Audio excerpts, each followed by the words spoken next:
Hi friends, welcome back our channel. Friends, మీరు చూస్తున్నారు అరుణాచలంలోని అమ్మవార్ల, అయ్యవార్ల మరియు నందుల విగ్రహాలు అనమాట. మేము సంక్రాంతి పండుగకు అరుణాచలం వెళ్ళాము. చాలా బాగా దర్శనమైంది. జనం అయితే విపరీతంగా వచ్చారు. ఎందుకంటే తమిళనాడులో సంక్రాంతి చాలా పెద్ద పండుగ. మనం ఎలా చేసుకుంటామో ఆంధ్రులము అలానే వాళ్ళు కూడా చాలా పెద్ద పండుగ అనమాట. ఆ పండగ విశేషంగా వాళ్ళ దర్శనానికి విపరీతమైన జనం వచ్చారు.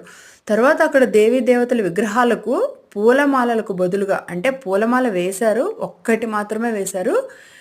ఆ ప్లేస్లో చాక్లెట్లు, బిస్కెట్లు, ఆ తర్వాత ఫ్రూట్స్, కూరగాయలు, తర్వాత పిండి వంటలు, రకరకాల పిండి వంటలండి. అసలు జంతుకులైతే అరచేయంత ఉన్నాయి వెడల్పు, చక్రాలు చక్రాలుగా ఇవన్నిటిని దండలు దండలుగా గుచ్చి ఈ స్వామివార్ల మెడలో అలంకరించారు. చూడటానికి చాలా బాగుంది. మేమైతే చాలా హ్యాపీగా ఫీల్ అయిపోయాము. ఇవి చూసి ఎప్పుడు చూడలే, ఎక్కడ చూడలే ఇలా పిండి వంటలు, ఫ్రూట్స్, కూరగాయలు, చాక్లెట్లు, బిస్కెట్లు ఇవన్నీ దేవుడికి ఇలా అలంకరిస్తారు అనేది ఫస్ట్ టైం చూసాము. చాలా బాగా అనిపించింది.